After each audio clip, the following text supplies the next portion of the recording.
Welcome to Craft Hags. Uh, this is season 2, episode 17.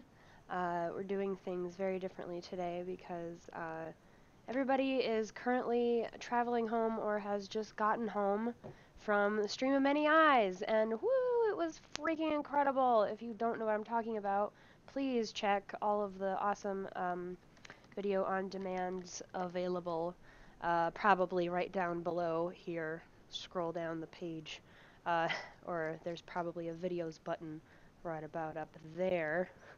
Uh, Sorry, I am heavily medicated because I caught something, and I feel like I've heard the same from many other people who were there. Lots of people in a small space.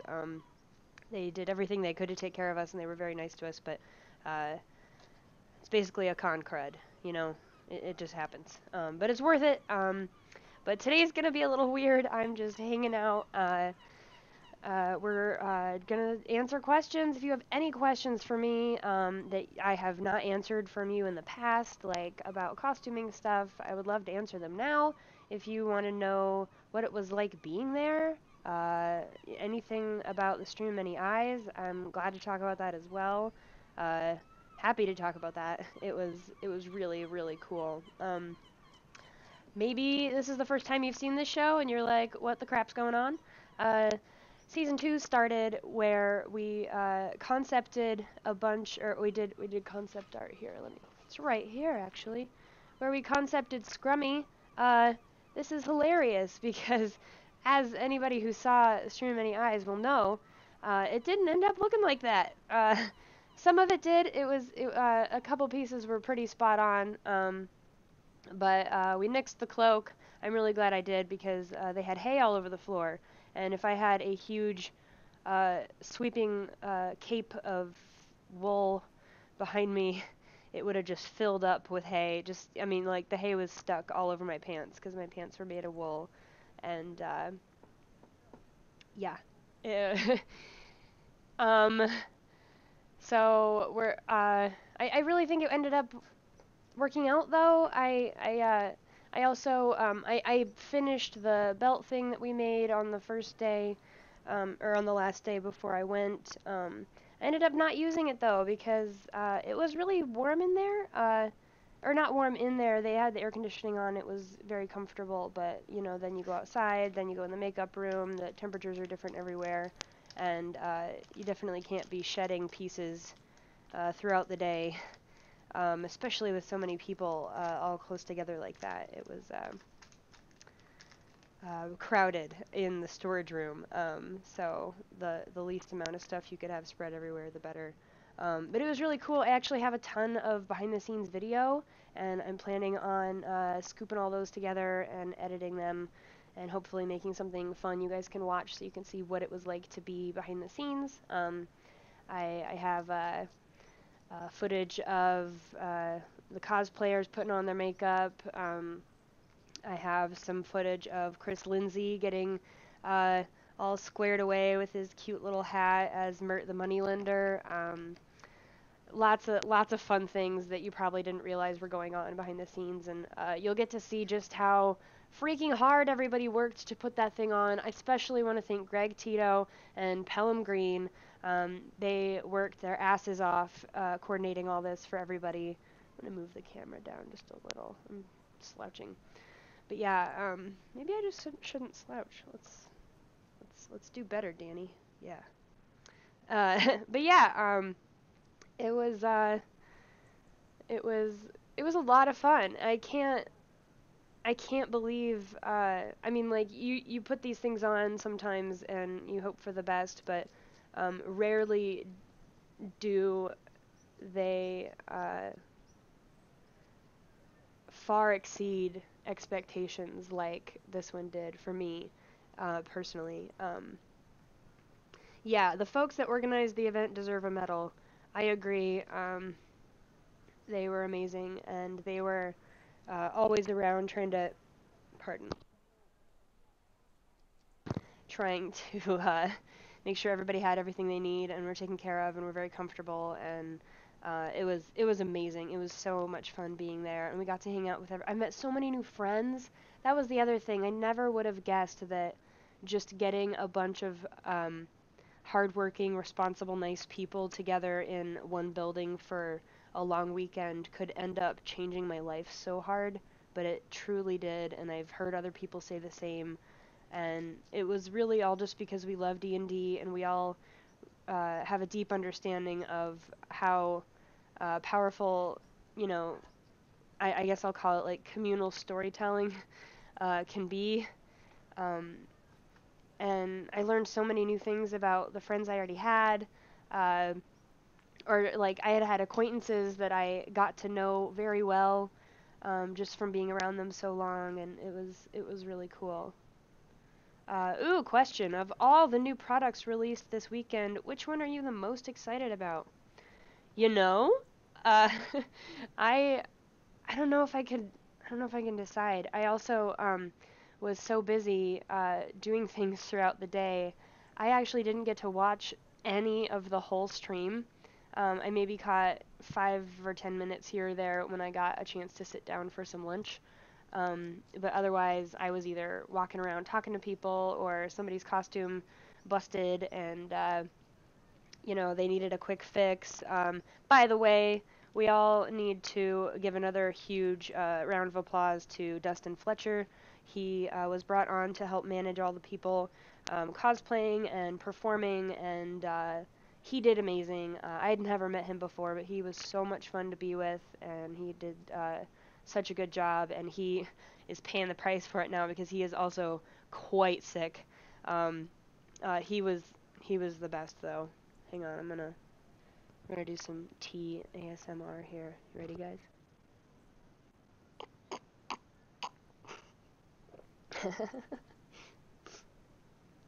This is chamomile with it's about 50% honey, just to make sure that my throat doesn't completely burn away.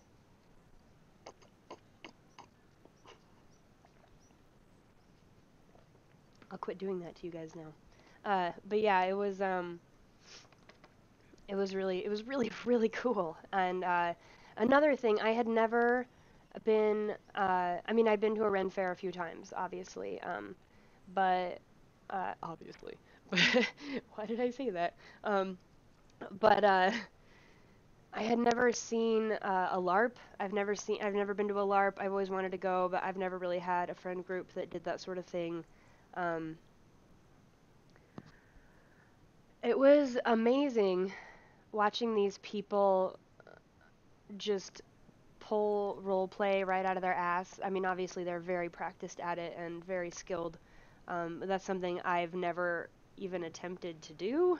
And they were very gracious in being patient with me while I learned, because we did need to be in character for some of the time. We weren't just standing around like talking to each other in accents the whole weekend, but uh, there were parts where we did need to stay in character, and I was so bad at it. But it was fun, and I especially I want to thank a couple guys who were hanging around me, particularly because I never really approached anybody because I was scrummy, and that was kind of my character, was to kind of skulk in the corner and play the part of like just some homeless person, who just keeps to themselves and creeps people out from afar. I did hand out a few mushrooms. That was a lot of fun.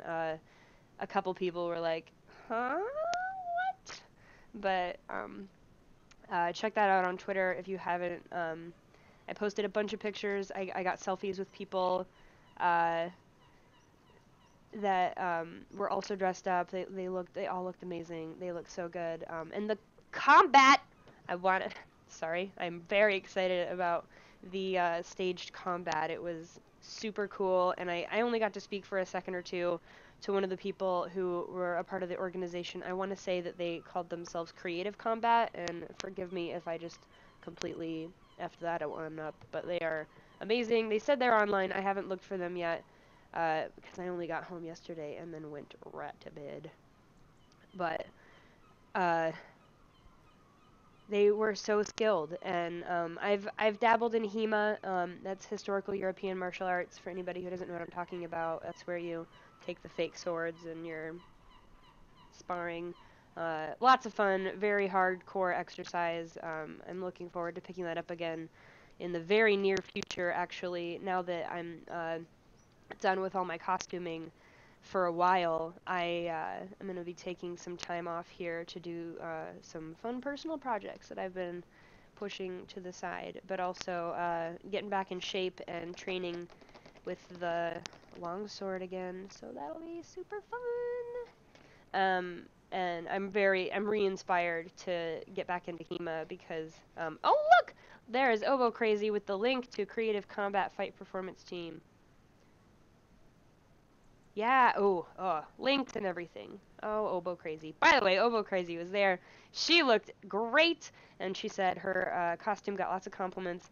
Funny enough, her stand-up collar ended up not standing up all weekend, so in the future I might be making some tweaks to her costume so that it stays so drama, because, you know, that's why we did that. If that's not going to work, we gotta make it work. Make it work, people. But yeah, man, what else? My brain is so fried, so pardon me while I just ramble for hours. Hit me with questions, people, come on. Or I'm just gonna keep talking about stuff. But yeah, actually, I want to talk about, I'm really excited, next week I'm gonna be back in the Wizards of the Coast office for the last 3 weeks of Craft Hags. It will be 2 weeks of mini painting unless somebody comes up with a better idea or I think of something fun we can do. But I want to do some mini painting with some of the folks from the office, or see who I can get to pull in there and paint a mini with me. I'm really hoping for some of the art and story teams because you don't get to see them very often, but they are very fun to hang out with. And, you know, also, then the last episode will be Snack Hags, as promised. I'm going to dress up as Scrummy. Hi, Lady Danger, I see you. I will be dressing up as Scrummy and possibly making snacks. We'll have to see what kind of limitations I have in that studio as far as cooking. I love to cook, but obviously they don't have like a oven in the office. So we're gonna figure it out though. I want to make some weird mushroom treats. Maybe I'll make like chocolate covered mushrooms or something. You know, something real weird. Real weird. But I had some questions. Let me find them. How in the world did you keep the Wandala thing secret? Crystal asks. Well, that was so hard. Perkins texted me a few weeks ago saying, do you still have the Zandala costume that you built from last season? I said yes, and he was like, would you like to play her good twin sister, Wandala? And I was like, duh. So then he sent me a character sheet a few days beforehand, which I had to write down in my journal, which is why I was so bad at playing that character. I'm so sorry. But she had a lot of spells and stuff I'd never used before. Luckily, I didn't really need to use too many of them because we were doing that seagull whacking thing instead. Somebody pointed out to me later, they were like, the chat thought it was really funny that you were hitting things with your magical staff or something. I don't know. I haven't even seen the playback. I don't know if I want to, but it was a lot of fun, and it was so hard to keep a secret from them. But the night before at the party, the D&D Beyond party that they threw for us, which was so fun. It was at this, I suppose you'd call it a speakeasy, but it was 70s themed. So you entered through like a 70s refrigerator with a big D&D poster on the front, and it was really cool. And I had a lot of fun there. I met a lot of new awesome people, but I saw Perkins in the corner, and I still had no idea what we were going to be doing. The next day, when I came on to play Wandala, what sort of story arc I would be feeding them. So we had I'd say like a 5-minute conversation. I was drunk, so I am amazed that I retained any of what he told me. But he basically gave me some of the plot points, what situation I would be in, and what I would have to say to them. Um, but other than that, he didn't tell me how I was gonna find them, how long he was gonna play the whole Zandala Wandala thing. Like, most of it was complete improv, which scared the hell out of me, but it was super fun, and it was really hilarious because I had to be scrummy earlier that day, and then after they wrapped on all the cosplayers being needed, um, I had to get into my normal clothes and then hang out all day, and people kept being like, aren't you done for the day? Why don't you go out with, we're heading over for dinner here. You want to come? Or, why don't you go rest? You know, obvious logical choices. And I was like, yeah, maybe. I'm just hanging out. And But, it was, hard coordinating with the crew because they had to mic me up. I couldn't be dressed back in the dressing rooms um, anywhere where the Waffle Crew could see me, so I had to lock myself in a back room of the storage closet thing for all the cosplayers' stuff. And luckily, nobody needed it because they had all left by then because it was a late game. And yeah, I locked myself in there for an hour, got dressed, put on my ears and makeup and stuff, and then I had one of the crew guys. I had Pelham actually. He was out in the studio texting me. I was like, "Hey, tell me when they're sitting down on stage, because then that's how I know they won't be coming back out again and won't see me." And so we had this like secret spy mission going on over text, and he was like, "Okay, they're good. You can come out now." And then the sound guys like rushed into the VIP bathroom right next to the stage and put a mic on me really quick before I came out, and then they all like conveniently stood in front of me making a wall just to be sure that the Waffle Crew couldn't see me off stage, because my costume's pretty bright and you can see it in the dark. It's like all light blue. It was so crazy and fun, and seeing all of their faces when I walked out and they were like blown away. I mean, like, I knew that they knew that there would probably be a surprise guest because there was an extra chair. Um, but other than that, I think that's all they knew. And I can't believe I pulled it off because I was talking to them all day. I was like, "Hey guys, oh, what time's your game? Oh, cool. That's awesome. You guys look great." Because they were all dressed up too. They were like, "Oh yeah," you're like, "Oh yeah, here, you want a pie?" Is what Holly said, and they were just being really nice to me, and I was, you know, it was really funny knowing that they were about to. Uh, I can't believe it. And thank you, Perkins, for bringing me back into that game. I love playing with them. And when Zandala died, I was like, oh no, I never get to be on that show again because my character's dead. But I was also just happy to not be a villain for once. Like, being a villain is fun, but that has to end at some point. Um, there was another question. I'm gonna scroll. Where else did you appear in Stream of Many Eyes apart from the DCA game? The DCA game was the only time I was on with lines. I also was basically just an extra in the combat scenes, and like when the people uh, came through, the public, there was a day where the public could come in and they put on like a little um, show for them, and all the LARPers were doing their like town chatter. It was really cool and very immersive, and you should have seen their faces. It was so awesome. Like, seeing fans of D&D get to be in Waterdeep, like I was like tearing up. It was like just seeing them be so so happy. Pardon me. I'm gonna have some more tea.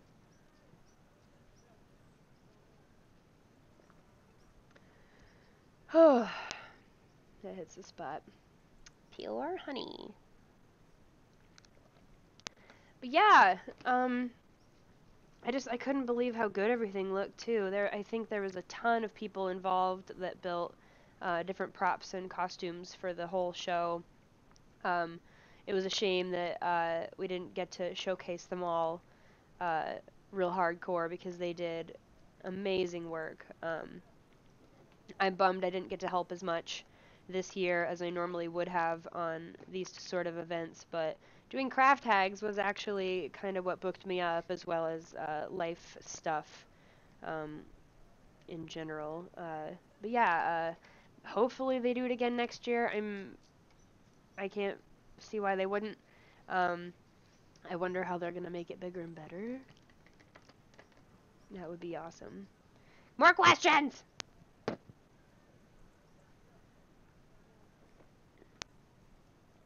I'm gonna cough again. Excuse me. Much better. But yeah, oh, I want to show you guys this thing. So you all saw those really cool little Waterdeep coins, right? Where did they go? I have one. Oh yeah, look at that. Do do do do. They come in these cute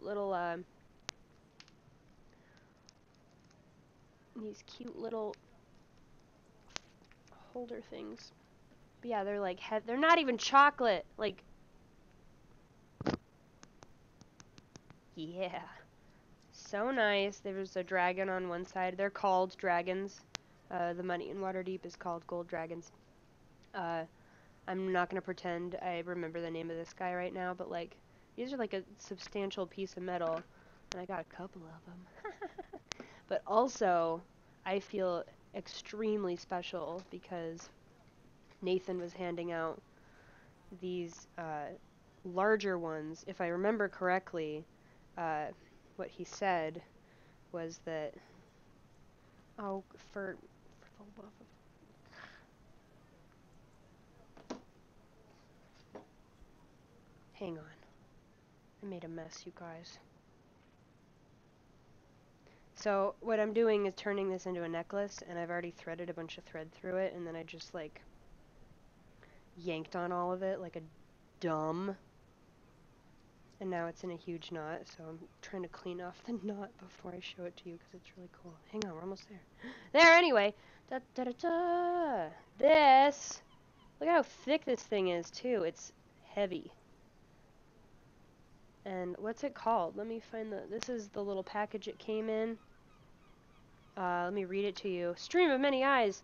This event would not be possible without our amazing partners. Your talent and love of D&D inspires fans who play more, write more, DM more, and spread the word.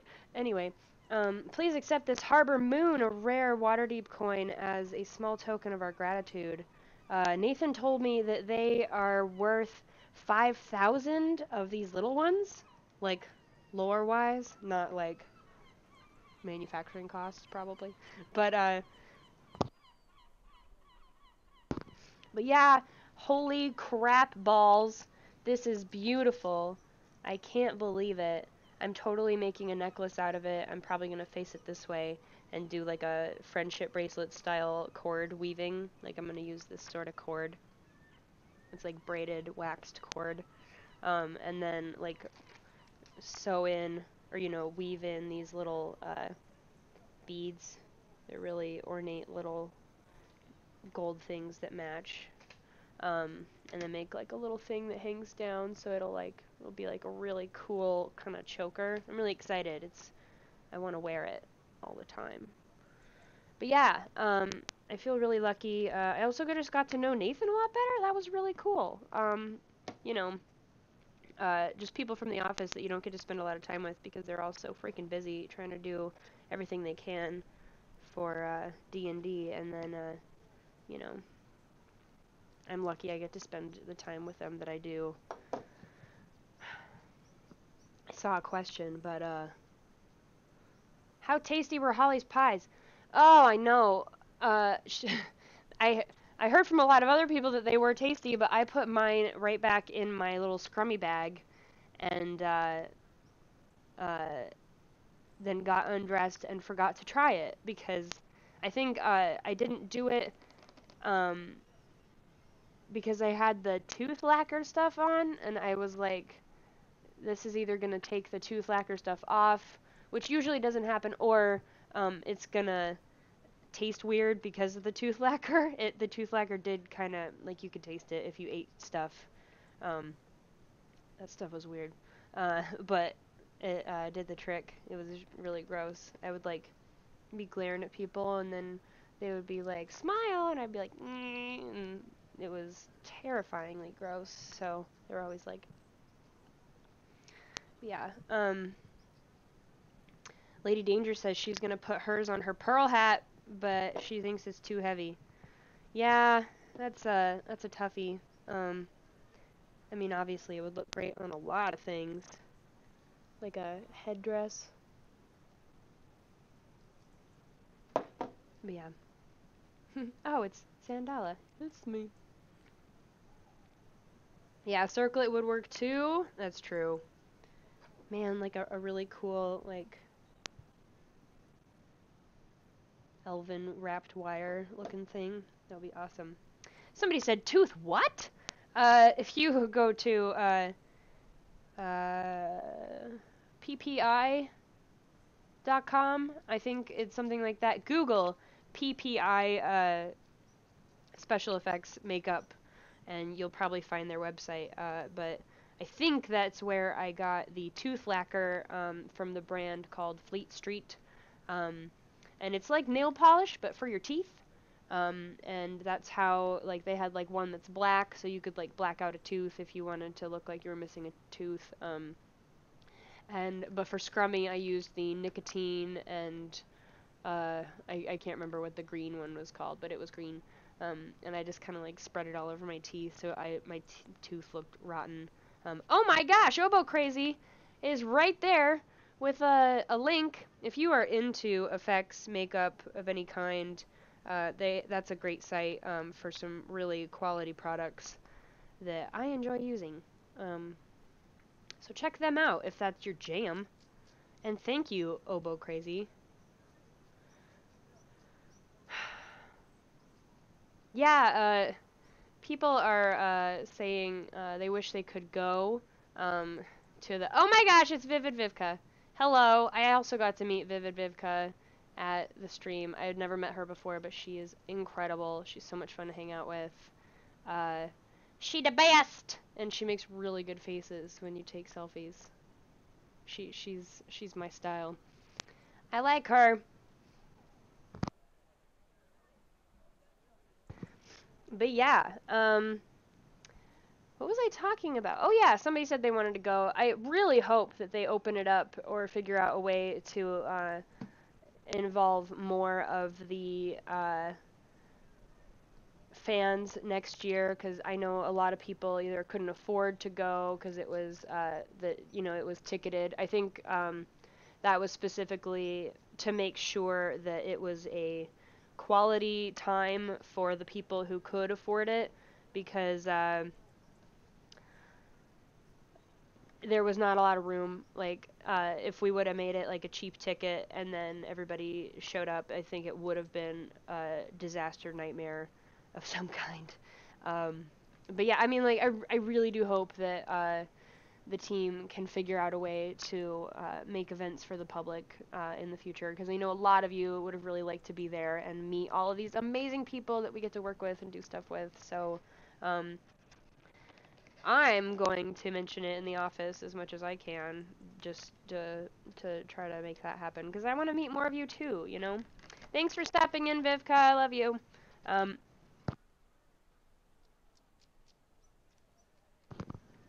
Yeah, I'm pretty sure the coins are not going to be for sale. They were a special event only sort of thing. Um, uh, don't worry, I bother them about that too. I really want them to make a lot more really awesome stuff like this for people to buy, because I know that you all would just throw money at it. And I'm on your team, I promise. I want you all to have nice things, like I do. I'm very lucky. I get to have these nice things. These nice things. Another tea break.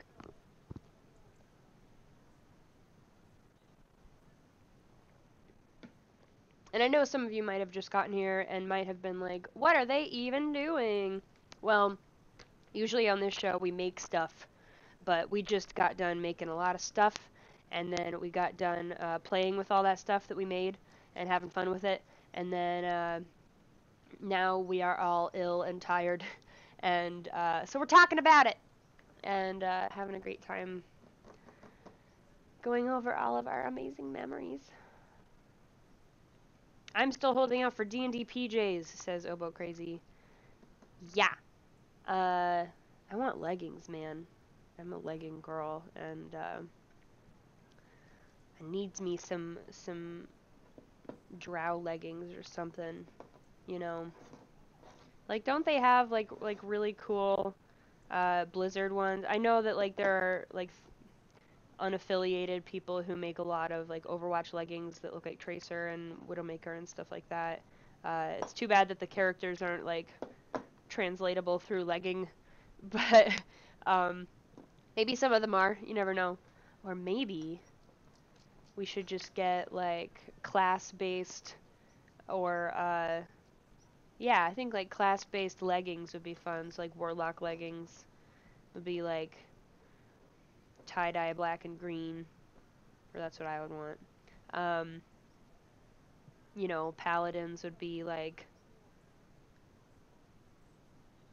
what color would all the classes be? That's the thing. And then I guess it's like, well, what if your character plays, or what if your character is a class and then you just don't like the design for that class? You never know. Man, that's a complicated one. Maybe they need to make a whole line of leggings with three color choices for each class. I like this. And then you all will just throw all the monies at them, right? Nod your heads, yes. But yeah, and then obviously I want all these dudes in the chat wearing these leggings too, because leggings on dudes look good, in my opinion. Please do it, please. I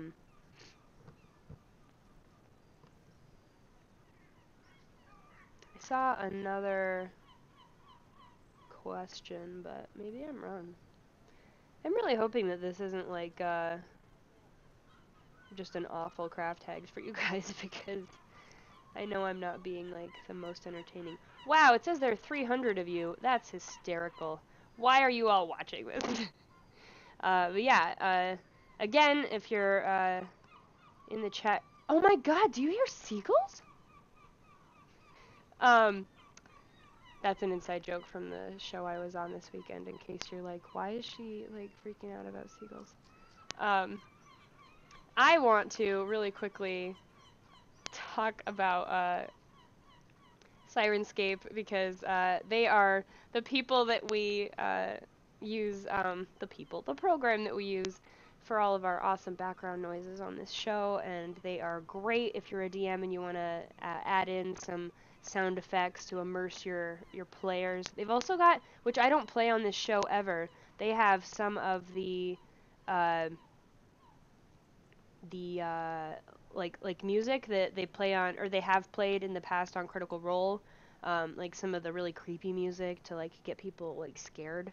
And I don't play it here because I don't want you guys to just sit here being scared. I can't hear the music as well because it doesn't come through my headphones for me. But there's so many cool aspects to Sirenscape that I don't even use for the show. You guys need to check it out. There's like, you know, sweeping, you know, fanfare music for when, you know, you're introducing them to a large map of possibilities. And there's like scary music, there's battle music, there's like bard music of many types. The one I'm actually listening to right now, the sound set is called Gnomeland Security, and I picked it for Scrummy because Scrummy's a gnome, and also Gnomeland Security is hysterical.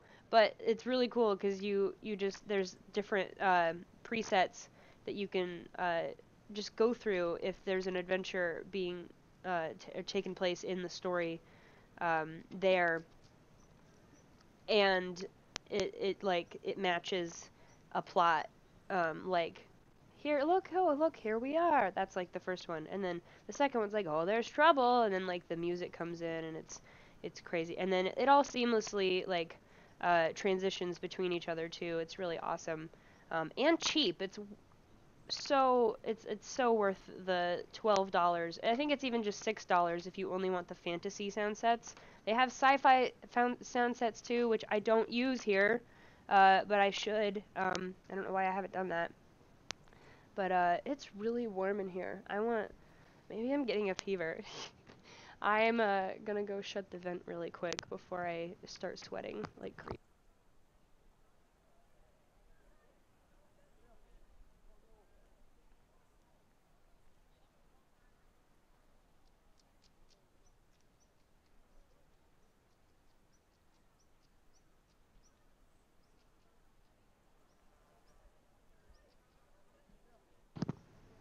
And I see Obo Crazy is already in there with the Sirenscape link for you guys. Check that shit out. It's amazing. But yeah, like I just,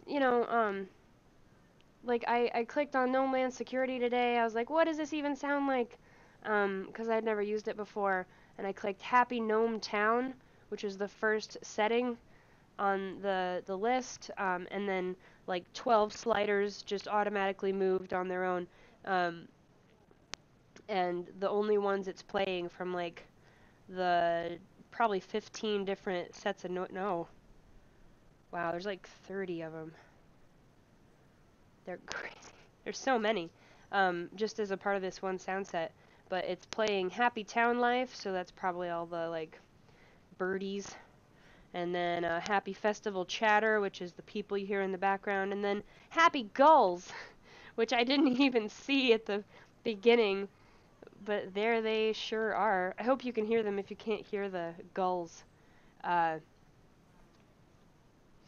Somebody said if you're getting a fever, you'd feel cold.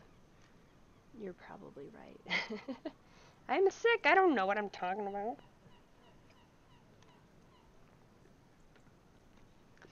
Crystal, I see you talking about the sirens and how amazing they are. I agree. I love the sirens. They're such sweet girls, and very talented.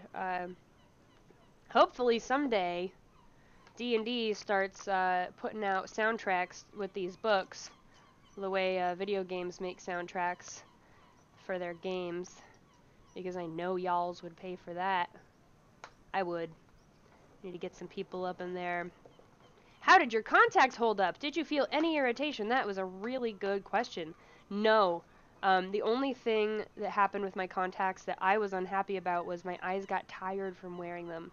I had them in probably 8 hours for 3 days each. So a lot of hours of wearing those contacts. And I have very good vision, so the slight fuzziness that comes with wearing them was irritating on my brain. Like, I got a headache because I couldn't see as well as I normally could, and it was minimal. It was, hi Inez! It was minimal discomfort. It was really just my brain giving me a headache saying, hey, something's wrong. Something's off here, so it was not the contacts' fault. They were very comfortable. Again, they are, if you are on Twitter, actually, no, if you're on Twitter, they are at 9mmsfx. That's 9mm special effects. And they're also online, I think, at 9mm special effects. The guy's name is Kevin Carter. He's an amazing custom contact painter, and those contacts are so comfortable, and they looked great, and everybody was freaking out about them the whole weekend. Loved it. Oh. Good tea. Good tea. Sorry, my mug is off-brand today. I just miss my Murloc sometimes.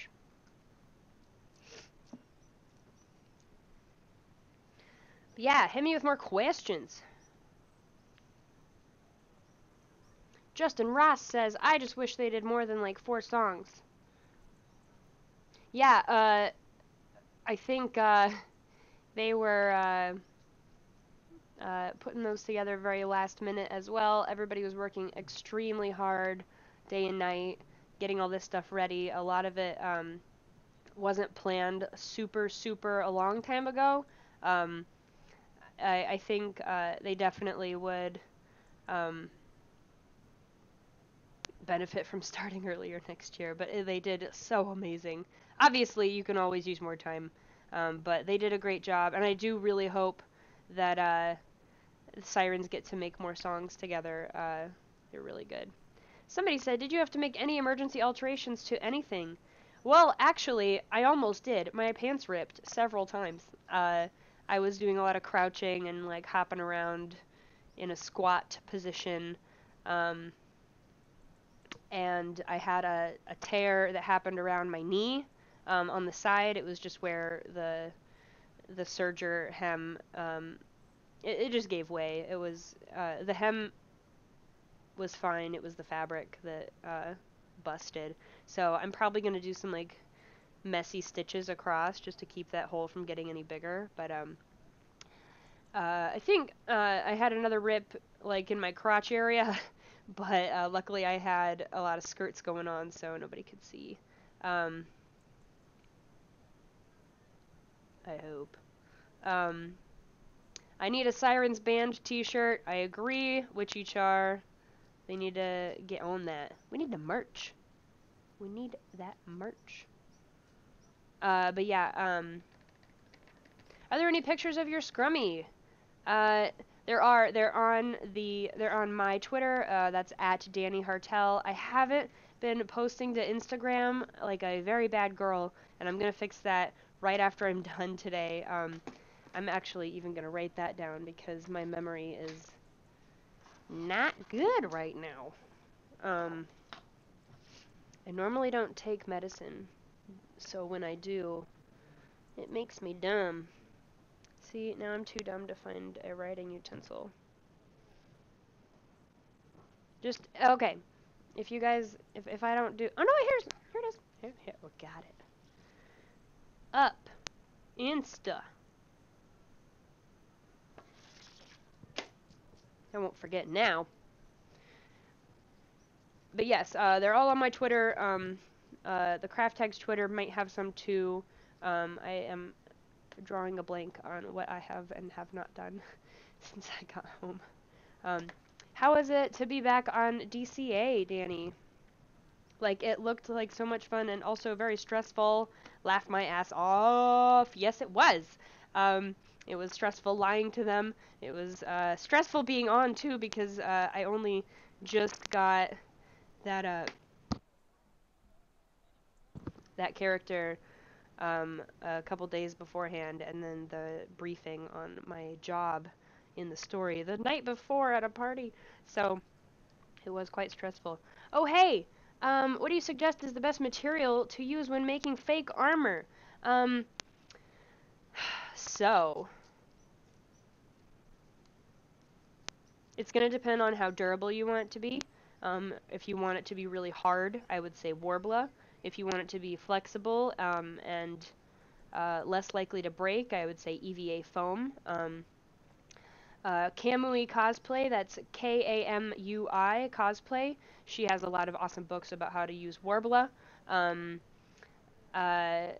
Foam is really great for imitating leather if you don't want to buy leather. Leather obviously is a great armor material too if you're trying to make leather armor. You could also use real chainmail if you wanted to. It's a very vague question. You definitely have a lot of researching to do to narrow down your needs. Ooh, I see plate armor. It was the answer. Pardon me, my nose is running. We're gonna get so gross in here today, guys. Gross. But yeah, if you're doing plate armor, you can imitate metal really easily with EVA foam as well. That's how I made Dinar's armor. If you check out the C-Team costumes I did, I believe they're on my website right now, dannyhartel.com. But if not, if you Google C-Team costumes, they will probably come up on the internets. I saw a question about Kenku. Gross like thick slobs! Allow.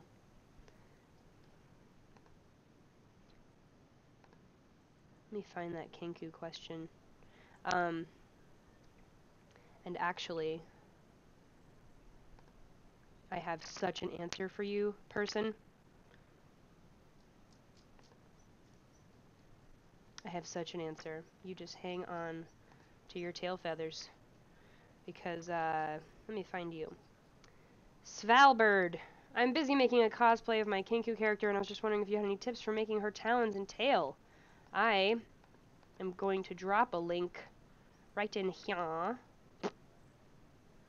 That is an amazing Kenku costume that I've seen in person. I freaked the F out when I saw it because she is I think the costumer is a she. I'm actually not going to pretend I know the gender of the person who makes that, but they are very, very talented. I was blown away when I saw this little costume, and they have really good ideas for the claws.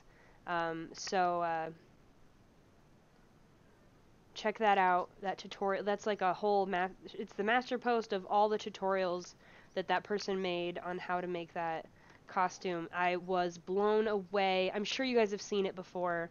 It's incredible. I'm just a really big fan of theirs. I've tried making chainmail before. It took so long to make one glove and my fingers hurt so bad. Yeah. If you're going to make chainmail, you're going to have to strengthen up all your little thingies. There's a lot of muscles that you don't normally use. And then all of a sudden you're using them a lot. Chainmail involves doing a lot of bending rings with pliers. And then your hands smell like metal, like sweaty metal. It's really gross. I have a really sharp sense of smell usually when I'm not sick, so I can smell like literally everything. Oh my god, Obo Crazy found a link to Robop in costume. Robop is the name of the person who made that awesome Kenku cosplay. And there's a video of an interview by Todd Kenrick, and Todd Kenrick is also one of my favorite people in the world. He's a very talented interviewer and videographer, and everybody should hire him for literally any of your video needs. I love my friends, you guys. They're so much fun. Have you ever worked with composites like fiberglass? I haven't. That's something I have never needed to do. I am usually avoiding fiberglass because it can be dangerous when I make weapons and things that would normally be hard, or armor. I usually opt for something soft just in case I bump into somebody with it at a convention or a show. I would rather the thing get damaged than the person who had contact with it. So that's why I'm not jumping to use fiberglass for things. They are also a huge mess. I have a large yard I can do stuff in, as you can see back there. Maybe you can't see. It's all nice and green out there and pretty. I'm really glad to be back in Washington where they have green plants. LA is nice and all, but I miss my trees. But yeah, I've never used it though, and I know some people use it for mold making, fiberglass that is. I've replaced fiberglass in those processes with rigid foam, which is lighter. Excuse me again. I'm so sorry. So yeah, fiberglass is still something I want to try out though, because there are some. I've seen some really cool armor made out of fiberglass that is gorgeous.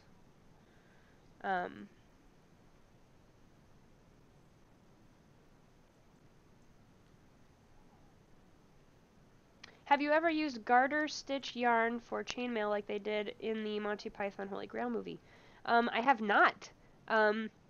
I don't know what garter stitch yarn is, and I'm gonna Google it right now because I'm interested. And I'm pretty sure what you're talking about is like a knitted, um,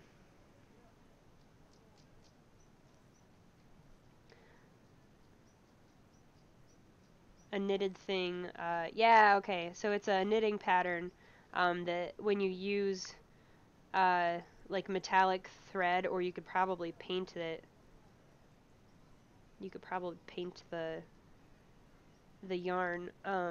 Looks like that, which totally would resemble chainmail.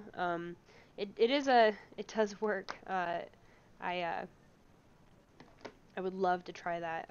I've heard other people say that they did that, and then they went to a convention in like Atlanta and nearly died from dehydration, sweating so much. 'Cause you know, yarn is hot. Will you be working with felting anytime soon? I've fallen in love with it since the first time you worked with it on season 1 of Craft Hags. Squid Riddle, that's so nice. Well, I will be doing some felting personal projects, but I'm not going to be streaming those. Those are my own my own little fun things that I would like to fail trying privately. Um, I only have 3 more episodes of Craft Hags left, and then Craft Hags is most likely not coming back for a 3rd season, sadly. But I do have other big plans, and I'm gonna have to keep you posted about those later. They're still secret. But I'm very excited. I've got a few different options as far as next steps for myself, but they're all very exciting. I could probably only do one of them, so we'll see which one works out, and that's when I'm going to tell you. Yeah. I'm very sad that Craft Tags has to go away, but unfortunately, if I only want to continue doing the show if I can make it better, and to make it better, I'd probably need an engineer slash producer or both, because I would really like to have uh, like a multiple camera setup where we can switch from camera to camera. It makes it more exciting.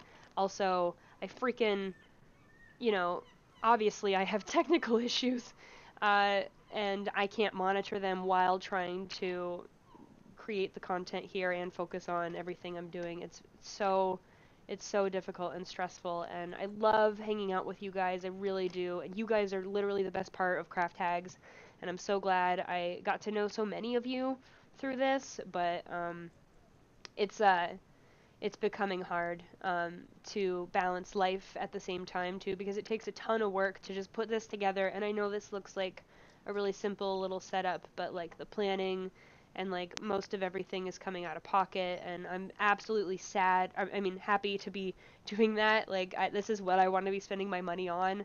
It's fine, but we only get paid very little at the beginning for this. It's it's sad. If D&D ever has big budgets, I wanna bring it back. I really do. But sadly, I need to be figuring out how to make more money in smarter ways.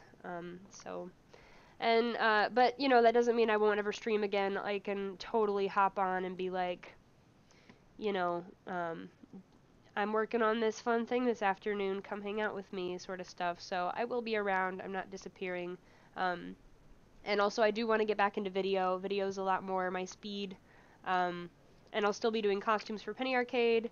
Um, it's there's a lot of plans in the future. I'm definitely not going away. But yeah, it is it's a bit sad. I saw somebody asking about wigs. Inez says, where do you get your wigs? Because the Wandala wig was beautiful. That wig is from Arda Wigs, ARDA wigs.com. They are amazing. They have tons of colors. Their customer service is incredible. I've had orders messed up because I accidentally ordered something that was out of stock and I needed it quickly, and they will get right in that email and help you figure out how they can replace it with something else that will work for you. They're great. They have a really great selection of wigs too, especially for cosplay. If you're looking for more natural wigs, I don't know if that's the best place to go. I also don't know where to send you, but Art of Wigs is great. Love them, and they have so many colors and so many styles. Like, holy freaking fricks! I've never ordered from anywhere else, honestly.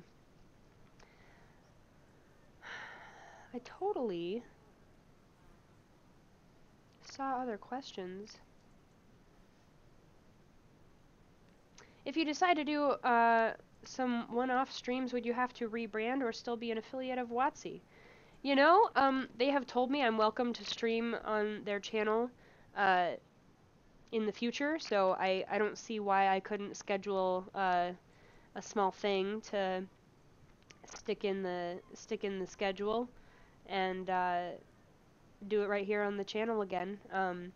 Obviously, we would have to plan something like pretty cool if I'm gonna come back and do like a one-off show, but I'm sure there will be things. I also have my own Twitch channel. It's just Danny Hartel. So if I do something especially non-D&D related, I'm starting to get into a lot more fashion and design. So I would probably be doing those things on my channel if I decide to stream. But yeah, I may be doing that. Yes, there is a Craft Tags Discord that I don't see why we can't leave it up. The other cool part about me not doing Craft Tags is that I can actually go in there and hang out with you guys more because I'll have a lot more time to spend doing things I enjoy, which is very exciting for me. I'm going to quickly blow my nose, so let's take a quick break. Go get some tea or drinks or whatever you're into. Take a pee break, whatever you need. And we will be right back in probably 2 minutes, okay?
back! Hello, people. I got some more tea.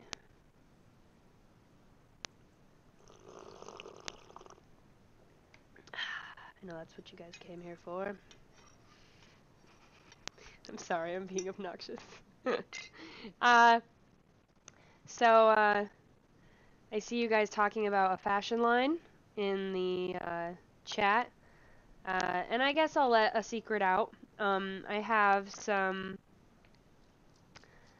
some things I'm hoping that might happen. But if they don't happen, my next big money-making venture would be to actually start a clothing line of my own. It would be mostly uh, probably higher priced items because I do need to make money on it, so I can't sell them for super cheap.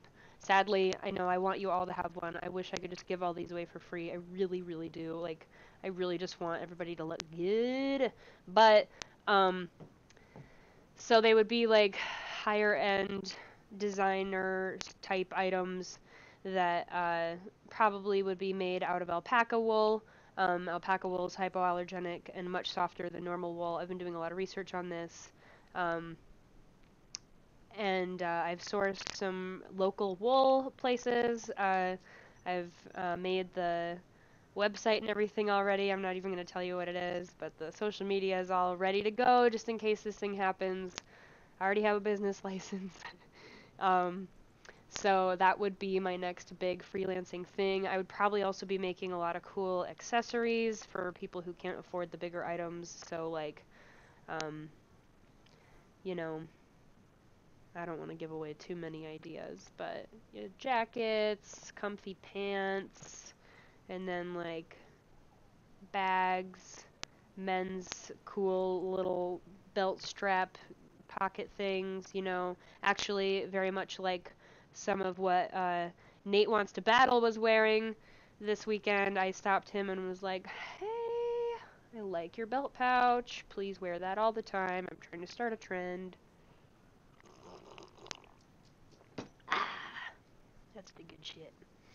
So, that may or may not happen. Don't get too excited, because as a freelancer, I do have to follow the money, and if I get offered to do some other things, that's what I will be doing probably. But if not, the on my own thing would definitely be a clothing line, and I'm very excited about it. I have tons of sketches already, awesome ideas. I want to wear it all, and I mean, like, the reason I want to do this is because I feel like, yeah, there's a lot of stuff that's branded out there, like it's got the D&D logo on it, or there's, if you're a fan of Blizzard, you can just go buy t-shirts and hoodies and stuff, but those are, like, direct relation, like, sort of items, and I kind of want to make,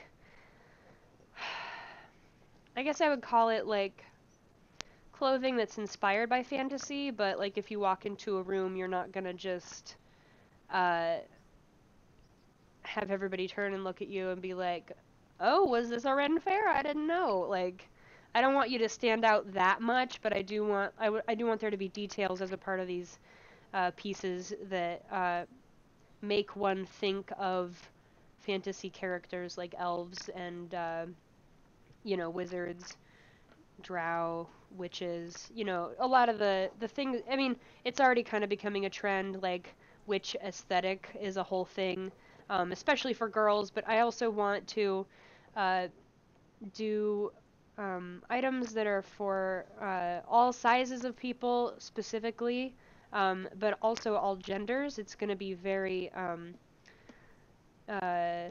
non-gendered clothing, unisex, I guess is what you would call it, but yeah, Inez is talking about capes. I definitely have, like, a couple cute jackets in mind that have cape type elements, you'd say. So it looks like a unique jacket and not so much a cape, but but yeah, and I also just want this to be pieces that you can mix with, like, jeans and tank top and not look out of place anywhere. But yeah, and then, like, obviously we would get into, like, really cool gowns and suits and, you know, who knows what if that took off. But, you know, I'm getting way ahead of myself because it might not even happen, and we'll see. But if it doesn't happen and maybe I like have a job somewhere, uh, or I get hired to do this other thing and I'm booked, but you know, I'm a freelancer, that stuff will go away. I'm saving this idea for the day when I don't have anything else to do to make money, so there's a good chance this will happen at some point in my life. I just don't know when's gonna be the right time. So yeah. Yeah.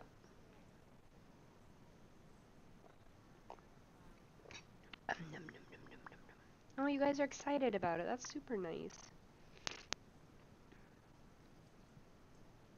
Yeah, like I especially really like fantasy fashion, like LARP stuff and stuff you would get at the Ren Fair, and then there's like that booth at every Comic-Con that's got like leather armor and bags and like corset jackets and stuff. Like it's gonna be like that, but a little more mixed with like modern or like think D&D meets Blade Runner fashion. Like uh, I'm thinking and I don't want it to just be fantasy. I do want it to be a little bit sci-fi too.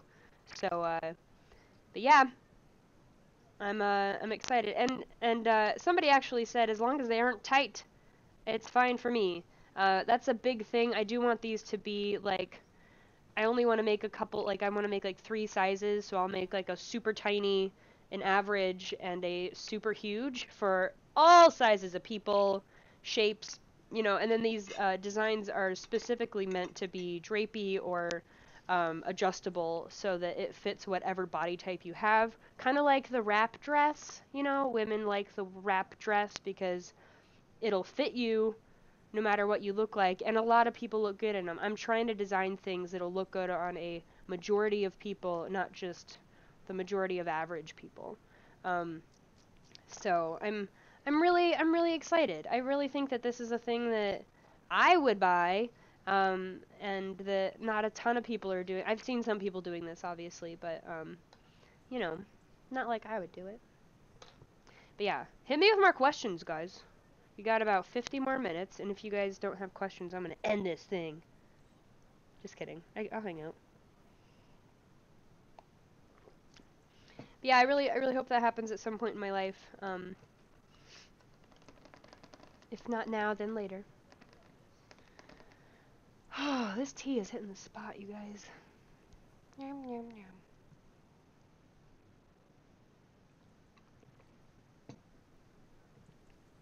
There are these really cool buttons on Sirenscape that are just kind of staring at me, and they're sound effect buttons that are all preloaded. Like they're called Force Missile, Fire Spell, uh, Charms. There's Gasp, Sad Trombone, but they are way louder than the noises uh, that are currently playing, and I'm really afraid to push them because I don't want to blow all your speakers out. Because I can't control how loud these sound effects are. In a room full of players, they would be the perfect level of noise, but not for a stream. Maybe we'll do one. I'm gonna play. Everybody, if you have like headphones in, brace yourself for sad trombone in 5, 4, 3, 2.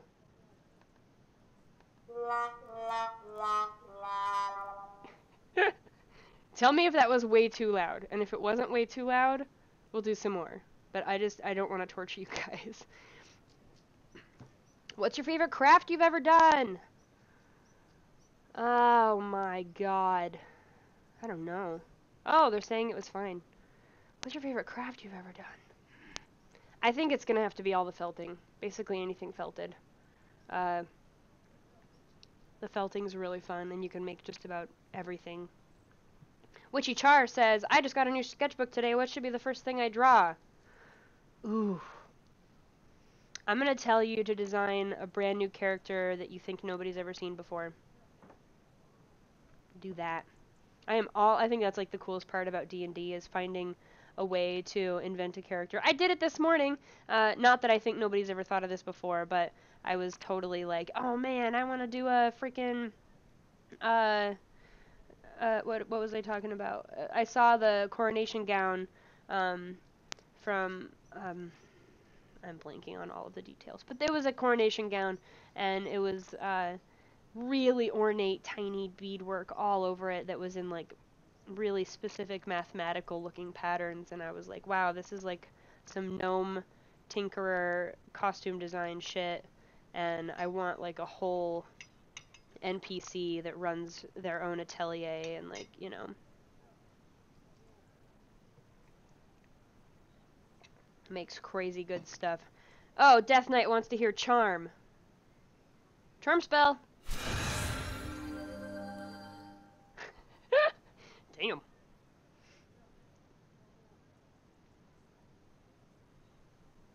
Oh man. Here's one for after we win.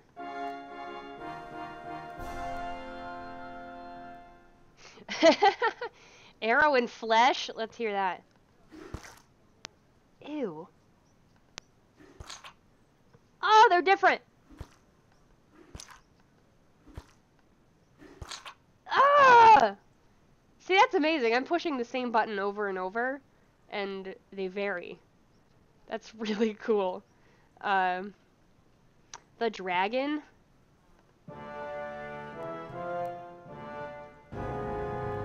Oh my god, it's like murder mystery, theater, radio, oh my god. Can we do a freaking, it just reminds me of, Dragon Friends. I really need to listen to more Dragon Friends. They're so damn good.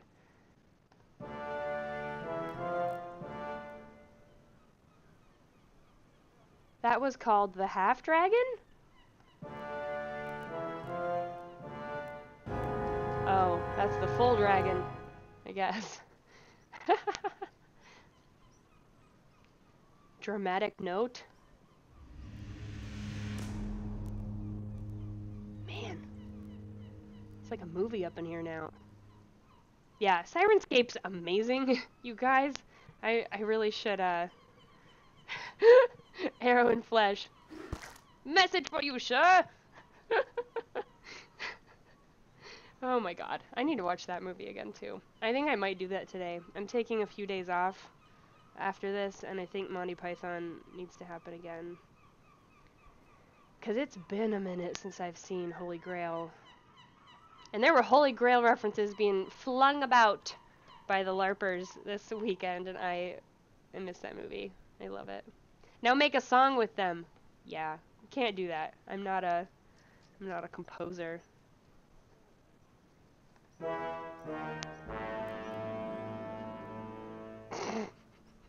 Okay, I'm having way too much fun.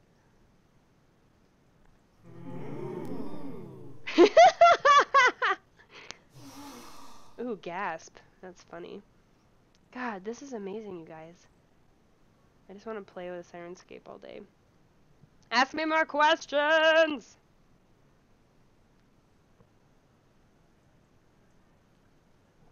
Oh. Oh my goodness. This is fun. Are you guys having fun? I'm having fun. Maybe it's the cold medicine. Do the fire spell! Alright, I will do the fire spell. Wow, that was a long one. Man. Is the stream of many eyes on YouTube or Twitch? I missed it. Yes! It is on Twitch. I think it's going to be on YouTube as soon as all of the fine people who were there shuffle back into the office after they've traveled back home. So yeah, give them a minute to cut it all apart and put all the sessions up individually so you guys can watch the bits and pieces that are important to you, because there's 30 hours of content, I think, which is a lot. Wait, which Sirenscape do you use? The fantasy one or the board game one? I think I use the fantasy one. I don't remember there being a board game option when I bought it. I remember there being fantasy or sci-fi, and I bought both. But yeah. Oh, it's great to spend time with you guys, says Squid Riddle. I'm so glad you guys like hanging out here, because you guys are cool. How and where do you keep all your costumes? Oh, that's a question. Well, I used to have a room upstairs, but I am moving soon. I currently live in the middle of nowhere, Washington, uh, 5 hours away from Wizards of the Coast, and all my friends. But my husband and I are moving to Seattle soon, where we'll be able to involve ourselves in their lives much more often and with ease. That should be amazing. So currently, all the costumes are in bags, specifically trash bags with little tape ties that say what's in them, because there's not enough boxes in the world for all my costumes. But yeah, usually I have them all hanging up. I bought like a hanging rack with wheels on it from Walmart. It was just like, I want to say it was like $50. But yeah, it's a really good thing if you don't have enough closet space to just get a rolling garment rack. And then you can put it in whatever area you have to store stuff. And then all your stuff isn't just kind of in like, boxes and bags and piles like it was before I bought my rolling rack. Um, Very cool. Oh man! Yeah, Seattle's gonna be awesome. I hope all of you get to move to Seattle who want to. It's a really cool place. I really like it there. Pardon all my sniffles. Is there an ew one? Let's find what's this? Oh yeah, that's a little dramatic for my sniffle. Sirenscape. Ooh, sword swoosh.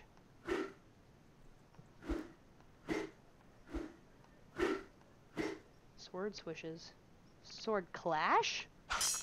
Oh!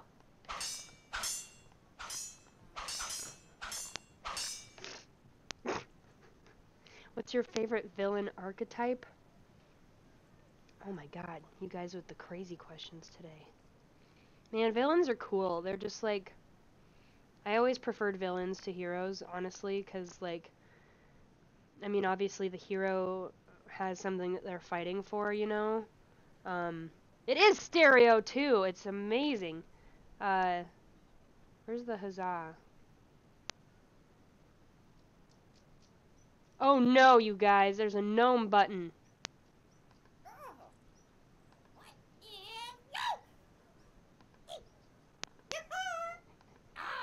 I'm just clicking the same button over and over. I always liked villains a lot more because, like, there was something in their past that obviously was making them behave this way, and that had convinced them that they were doing the right thing.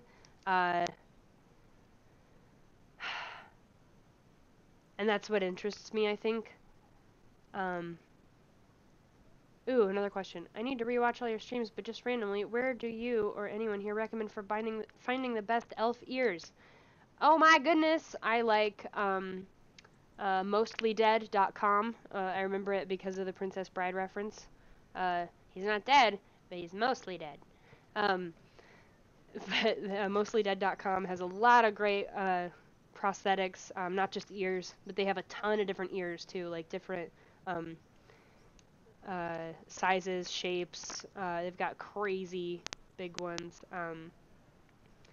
Amazing. Oh, look, there's Obo Crazy with the link. Obo Crazy's amazing. Thank you again, Obo Crazy. Yeah, mostlydead.com. They ship super fast, and they always put a fake bug in your box, which is my favorite part. Yeah, they also have like a lot of like horns and stuff too. Uh, they've got. I'm just blanking on my thoughts. I'm so sorry, you guys. This must be brutal to watch. Um, they've got like eyebrows, like they've got angry brows and stuff. They've got like cheekbone things. They've got wounds, like everything you'd ever want. It's amazing. What settings are you hoping to see introduced this year? TK, I can't tell you that because I might know, but yeah, I'm not gonna talk about products.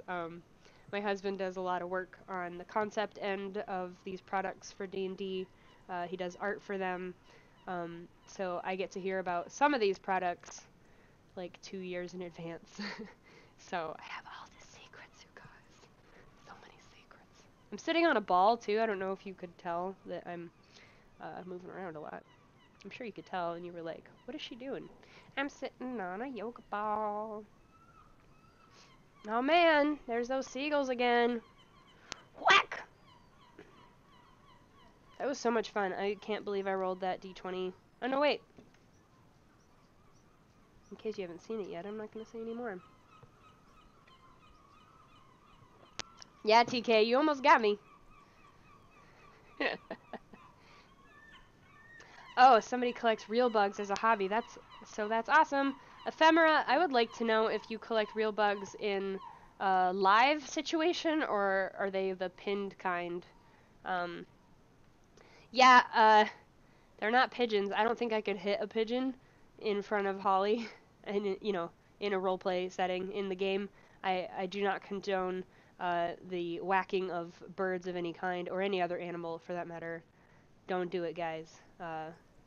Unless it's a polymorphed assassin named Odious, and then in that case, whack him good! Yeah, there's Obo Crazy with the link, so you guys can tell what the crap I'm talking about! Yeah, Crystal, I am on the ball. I really want to know about these bugs, though. Ephemera! How would I cosplay a cactus man?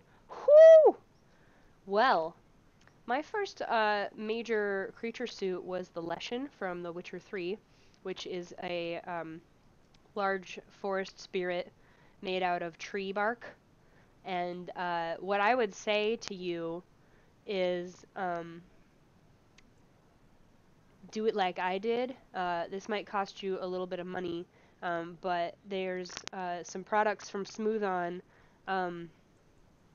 where you take two parts and you knead them together to create a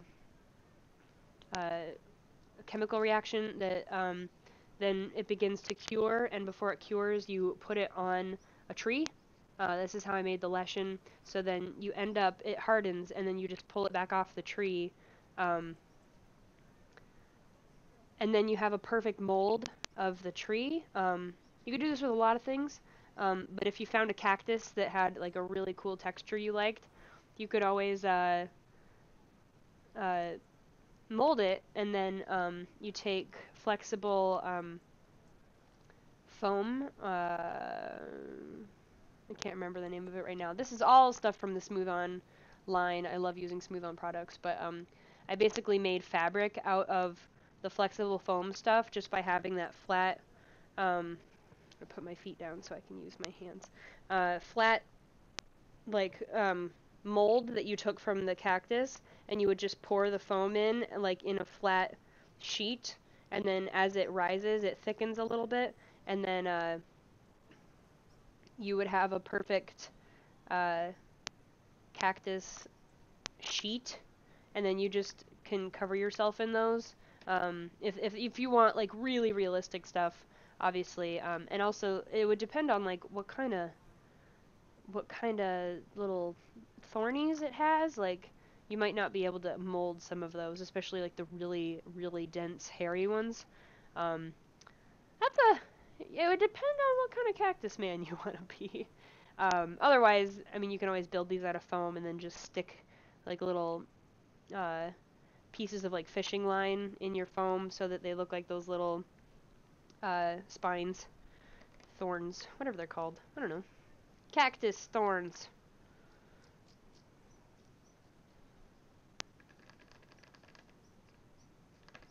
Oh, everybody's... I collect real bugs as a hobby.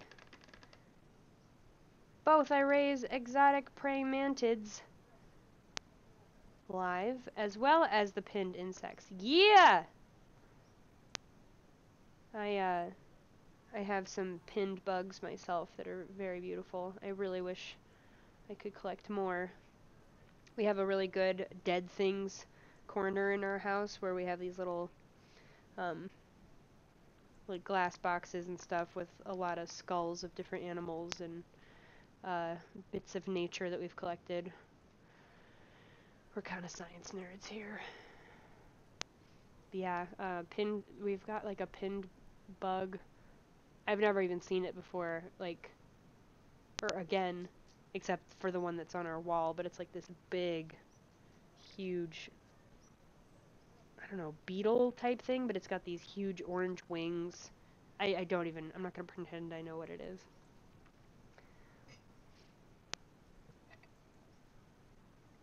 Hello, new people in the chat. We've got 30 minutes left, so if you have any other questions you want to hit me with, literally anything, guys. Ask me anything. Anything! Can you show us? I can't show you. It's packed up because I'm moving soon, so we took everything off the walls and they are in boxes. I'm so sorry. Otherwise, I would love to give you a tour of my awesome house because we have like swords on the walls and maces and flails and maps of Skyrim. Yeah, we are hardcore nerds in this house. What is your favorite class and alignment in D&D? Class?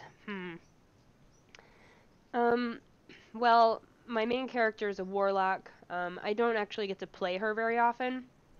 The other character I play on Misclicks is a mystic. That's an Unearthed Arcana.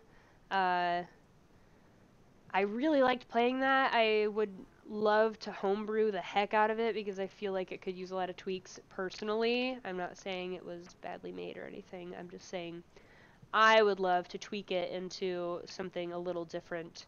There's a lot of really cool potential there. But the cool thing about D&D is that you can do that.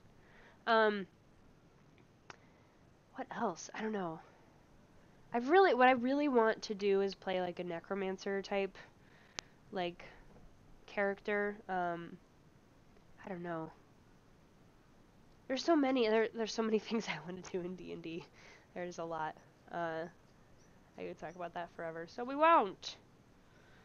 A house tour. Yeah, when I set up my new house, I'm probably gonna make a video because we've got a lot of cool stuff, and I like to show it off, and I don't get to do that very often because, especially out here, we don't have friends over because there are no friends that live by us. We have a lot of cool, awesome stuff because we've been collecting like nerds for a long time. When you wear eyeliner, do you wing it, and what eyeliner do you use? I use Urban Decay eyeliner when I wear it, which is rarely. Usually only for costumes.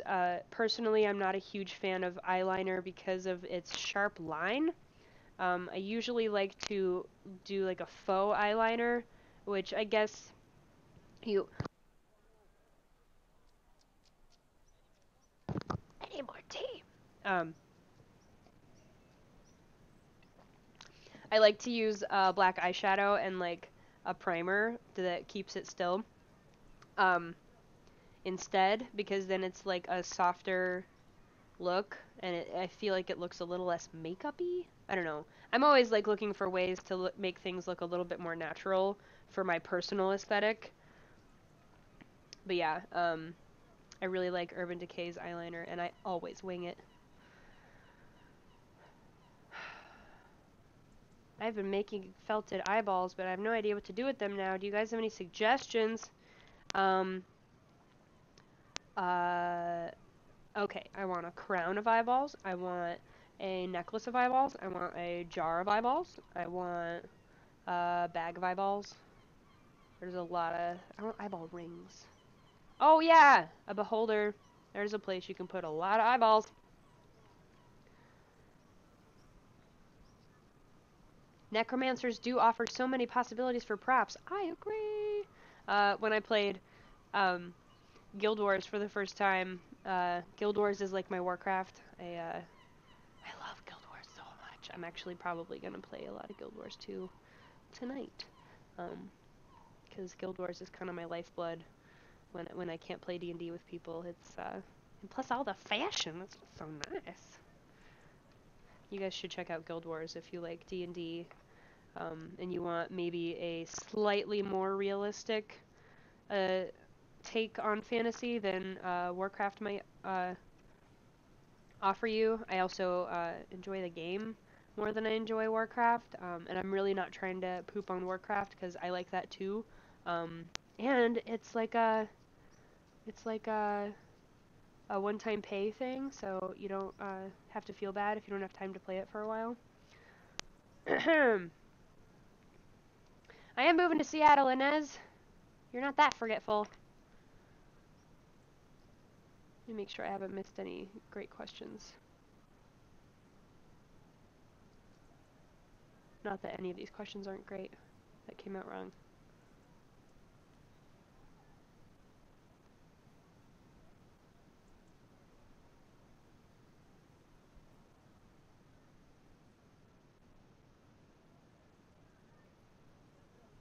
Danny, what props are more easy to do? Man, knives are easy. You can just make a knife right out of foam. All one big piece of foam. Basically you can make anything out of foam. Man, I just want to make more props. It's a lot of fun just to like make little objects to like I'm looking forward to like making objects to put in my house, like from other IPs that I enjoy. Like I really want to make the stones from the Fifth Element. Hi, somebody says, what is this stream about? That's a great question. Usually this stream is about us making stuff, but we are taking a break from making stuff because we just finished making a lot of stuff for the Stream of Many Eyes, which happened last weekend. And yeah, I'm just taking questions about props and the Stream of Many Eyes and what it was like and whether it was fun or not. Hint it was. Yeah, it's just a chill stream where we're talking about stuff. And I'm also very sick, so that's why this might not be super entertaining, and I'm really sorry. Ooh, questions.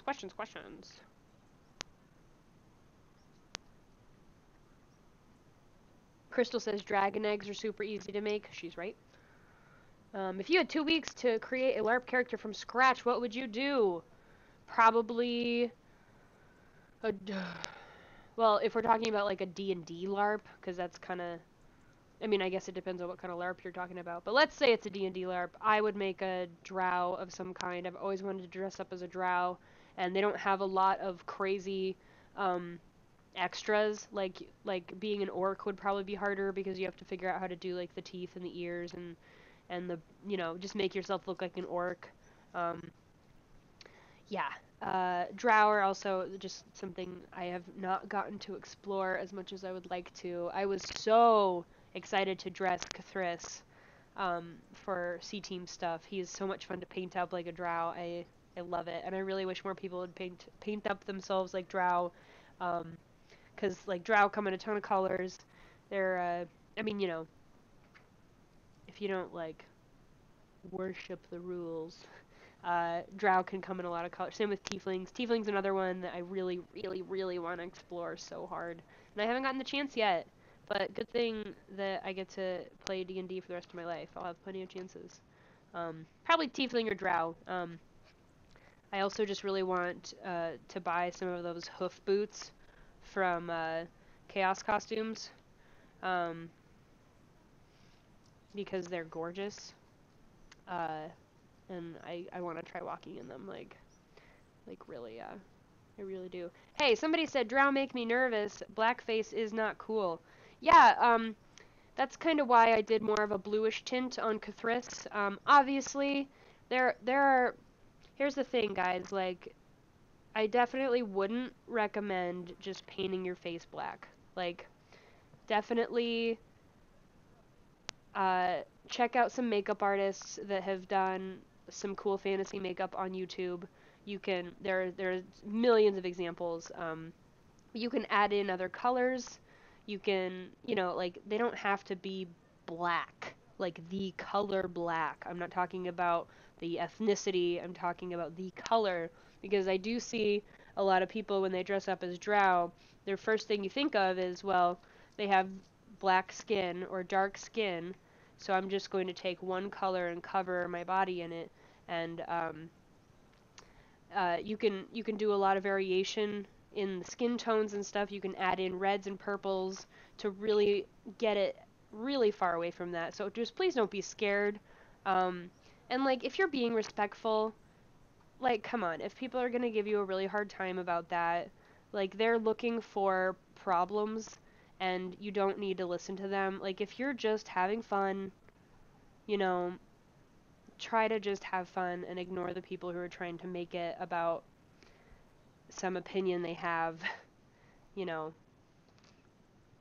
I see somebody asking if the audio is being staticky for anybody else. Please do answer me on that. These headphones do tend to get in a mood. Um, so let me know and I can switch to a different mic. But we are also listening to Sirenscape. Sometimes if you play Sirenscape like on one setting for too long, it gets a little staticky. At least on my computer. My computer is a hot piece of garbage, so it likes to... Yeah, it is. I'm gonna pause Sirenscape for now. So tell me if it is still happening, and that way we know it's my mic. But yeah, that's another reason why I'm not entirely sad that Craft Hags is coming to an end soon. And actually, this will be the last time I have to use my setup. I get to use the D&D setup for the last 3 episodes. So we won't have nearly as many problems. And Palom will be there to help me. And I love having Palom in the office. It's a lot of fun. In the studio. He is in the office because the studio's in the office, but that's not what I meant. What kind of horns do you make for a tiefling character? Man, that's the thing about tieflings, is they really get to be whatever you want. That's what I love about tieflings, is that they have like such a variety of options as far as body differences. But man, I've always wanted to do some tiefling horns that like came up and then kind of went back and then like stuck up really high, but like in the back, kind of like bunny ears, but like it would be like this shape, kind of like Hellboy, like, but like after, well, when he doesn't shave his horns down, um, you know, but like closer to the head. Whew. It would be fun, you know. Yeah, I mean, like that's the other thing, is like when I start thinking about a costume like this, I don't always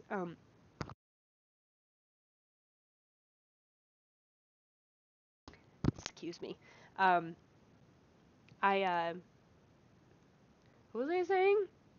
When I start a costume, I usually immediately start thinking of ways to complicate it and make it more unique and more different, and that's not like the easiest way to go about things, but I really enjoy when somebody has a take on a character or race or class that I haven't really seen before. That's where it gets really exciting, because D&D is all about creativity and imagination and making up your own stuff, and I really love watching other people change the rules to make it look even cooler. Oh, oh man. All right. Um, oh yeah, I did miss a question. TK asked if I had um, time. What costume would I redo now that I have more experience? Man, all of them. um, the goblin turned out really cool, but there are like a million little things on it that I wish I could have done differently. Other people's costumes, uh, you know, I don't want to say what I think was or could be better about them, because they were very happy with these costumes, so I won't get into that. I don't want people to just be like, "Whoa, I liked it," but you know, um, man, like all of them, all of the costumes I've made, I wish I could redo.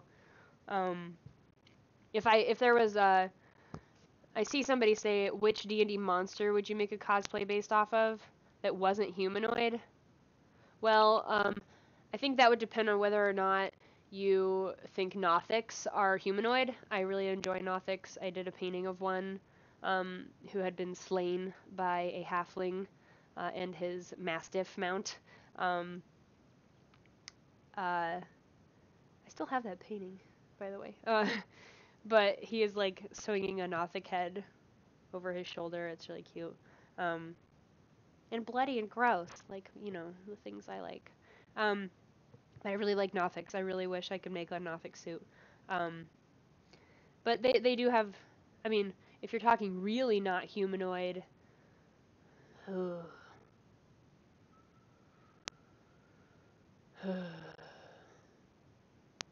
if you want to go more humanoid, obviously, like a Mind Flayer would be an amazing costume, but less humanoid? I don't know. I also want to do a Zugtmoy dress really bad, like the wedding gown made out of felted mushrooms and stuff.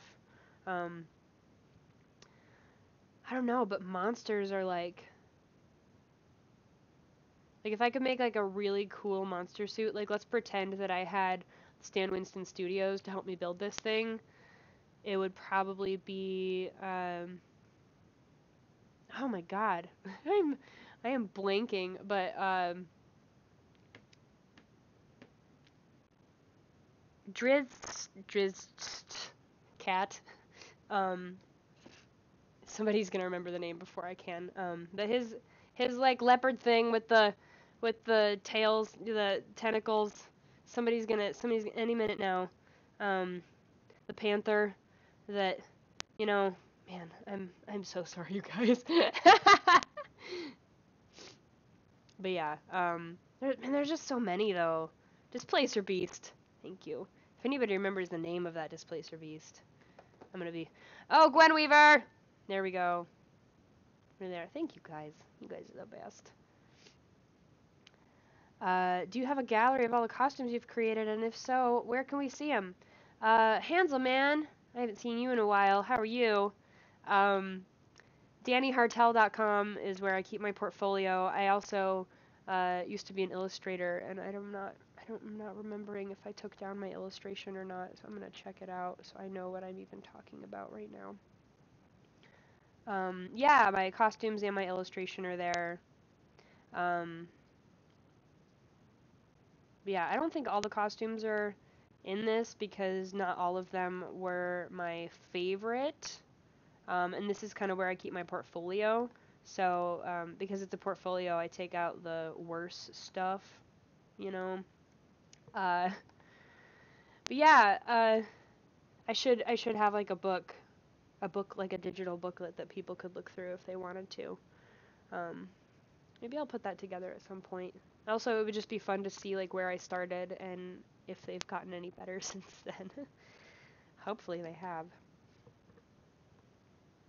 But yeah, I think we're gonna wrap up here. We're only 15 minutes out anyway, and I'm sure Mike Merles would like if I uh, got out of here before his show starts, giving him time to breathe and set up and all that, and make sure that everything's good.